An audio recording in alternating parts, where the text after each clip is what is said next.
Tim Burton and Johnny Depp have had a history of working on the same movies together, like the Charlie and the Chocolate Factory remake. And there's actually an animated movie with their names on it. It released 2 months after Charlie and the Chocolate Factory, and the title of the movie is Corpse Bride. Aye, mates. The Nightmare Before Christmas wouldn't be Tim Burton's only animated movie. We are gathered here today to tackle the movie by evaluating on it and critiquing it. And I can guarantee you a spoiler alert right now. I hope you are making vows to the right people, because the bells are ringing and the dead has come to the surface level for my review. Hey, I'm Owen, the fiction fanboy, and here's my review on Tim Burton's one and only Corpse Bride. While Victor Van Dort and Victoria Everglot were getting ready for their arranged marriage that would benefit both families, a song about things needing to go as planned is sung in the process. Even though Victor and Victoria haven't met each other and are both anxious about their wedding, when they do meet each other for the first time, they fall for each other. Sorrowfully for Victor, he messed up the wedding rehearsal by forgetting his vows. He ran away to a forest to practice there, and he placed the wedding ring on a little tree root. That root was actually the finger of a zombie woman named Emily, who came out of the ground and says she is now Victor's wife. That was the part where Victor was like, "Oh crap, I got myself engaged to a dead lady." After failing to scram from the deceased, Victor wakes up in the land of the dead and learns how Emily died of murder. Victor wanted to get back to the land of the living, and although he once again couldn't escape Emily, he did get to see his dog, Scraps, again. Emily asked Victor about his parents, and that made him think of a sneaky little trick. To go from the land of the dead to the land of the living, Emily asked Elder Gutnitch, ruler of the underworld, for a spell that would give them a short trip to the land of the living. When Victor was back in his home world, he has Emily stay in one place just so he could get back to Victoria. He wanted to marry Victoria real soon, but Emily took Victor back to the underworld, causing Victoria to share the word about the corpse bride. Victor tried to tell Emily that he was supposed to marry Victoria, but he couldn't do it delicately. Emily's bug friends sang about the possibility of Victor getting to know Emily like her bug friends do. It may have taken some time for him, but Victor was sorry for lying to Emily, and they got to interact with each other a bit.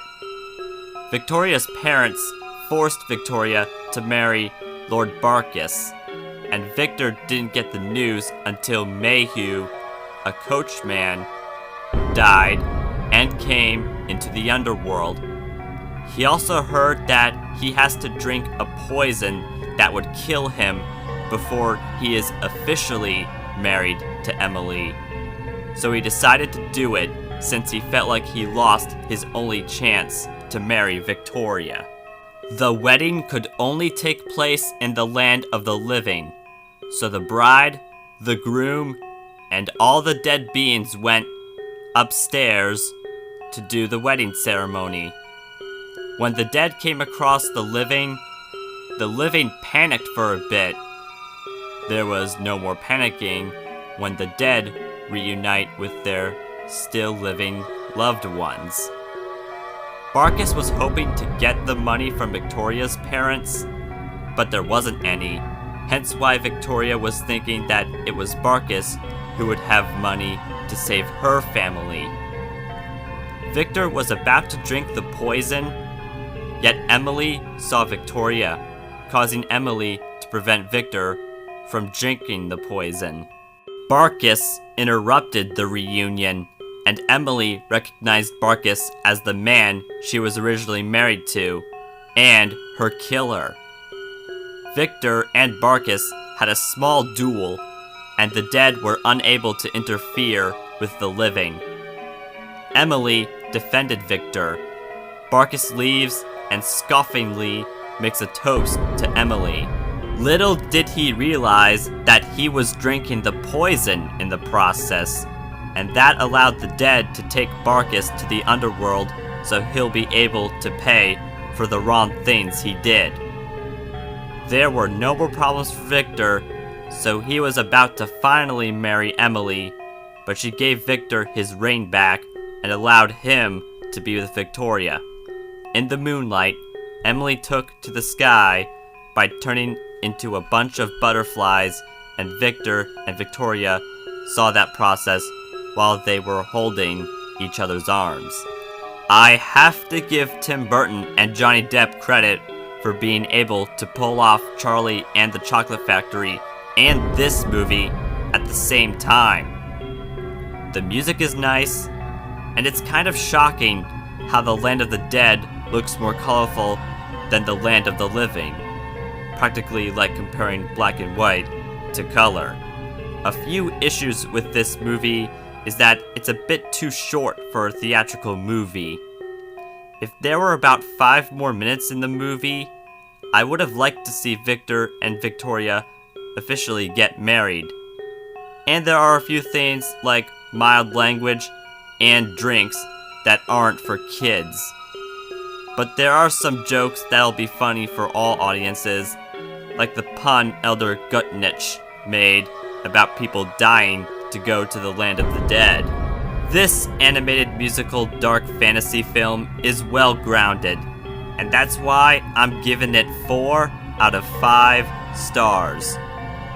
For over a decade, this has been the only animated movie I know of that Tim Burton and Johnny Depp have worked on together. And I wouldn't mind if they did another one for a Halloween in a few years from now. Corpse Bride is the kind of movie to look back at if you do get tired of watching The Nightmare Before Christmas. And I'm curious to see if there will be any more animated kids movies that are perfect for spooking. More spooky stuff is heading your way. Please listen to my fearsome friends, comment below, and follow me on Instagram for terror-stricken thumbnail previews and teasers for upcoming YouTube videos. Good night, sleep tight, and don't let the bedbugs bite, especially at midnight-o.